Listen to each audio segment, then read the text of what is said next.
जवळपास सगळं काम पूर्ण झालेलं आहे. 28 जानेवारी 2026 तारीख आहे आज. मित्रांनो नमस्कार, राम राम. तर आज आलेलो आहे बीडच्या बसस्टँडला आणि बरेच दिवस झाला आता आलेलो नव्हतो. तर मी विचार केला की चला काम कुठपर्यंत आहे काय ते बघावं म्हणलं. तर आता सगळंच काम झालेलं आहे. इथं या साईडला ते जुनी जी मुतारी असते टॉयलेट बाथरूम ते होतं ते पण काढून टाकलं आहे आणि आता सगळं काम झालेलं आहे. चला तुम्हाला आता हे सविस्तर दाखवतो. चॅनलवर जर पहिली वेळेस आला असाल तर चॅनलला सबस्क्राईब नक्की करा. मित्रांनो अजून एक महत्त्वाची गोष्ट, मी इंग्लिश शिकत आहे आणि या इंग्लिश लर्निंग जर्नी जी चालू आहे माझी, तर ते इंग्लिशचे व्हिडिओ पण या चॅनलवर मी टाकत असतो. तर ते इंग्लिशचे व्हिडिओ पण नक्की बघा तुम्ही. ओके, धन्यवाद आणि सबस्क्राईब करा. हे मागची साईड आहे सगळी, हे सगळं सिमेंट हे तर टाकलेलं आहे. सध्या 2 बस उभ्या आहेत आणि पूर्ण ते बाहेर आहे जो जाणार रोड आहे बाहेर आणि हे सगळं सिमेंट हे सगळं टाकून झालेलं आहे. पलीकडच्या साईडचं पण सुरू झालेलं आहे. ही जी समोरची बिल्डिंग आहे ही बिल्डिंग फक्त जुनी आहे. बाकी हे सगळं इकडचं काम नवीन झालेलं आहे.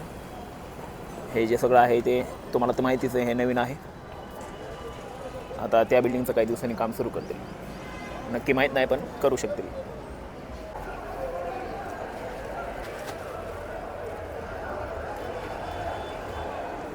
हे अलीकडचं प्लॅटफॉर्म आहे. आपण मग बघितलं सुरुवातीला जे पलीकडचं होतं आणि 8 बसेस एका वेळेस इथं उभा राहू शकतात.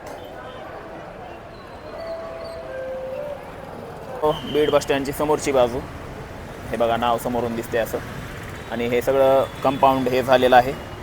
इकडं आहे जालना रोड आणि हे कंपाऊंड आहे, मध्ये फरशा टाकलेल्या आहेत आणि सगळंच काम आता कंप्लीट झालेलं आहे बसस्टँडचं. चला समोरून दाखवतो.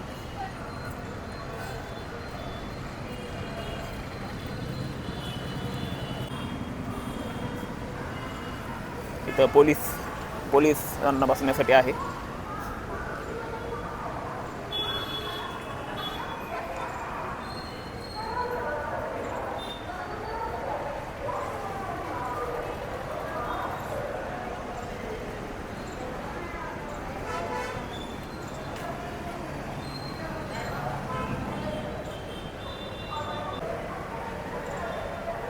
तर ह्या वाईड अँगलमध्ये तुम्हाला आता मित्रांनो व्यवस्थित हे दिसत असेल.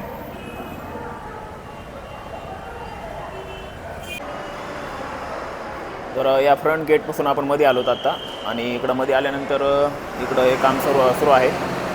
या ठिकाणी अजून काही कंप्लीट झालेलं नाही आणि इकडं अशा ह्या बसेस उभ्या आहेत.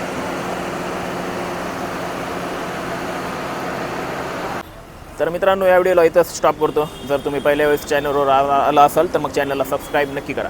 ओके, धन्यवाद.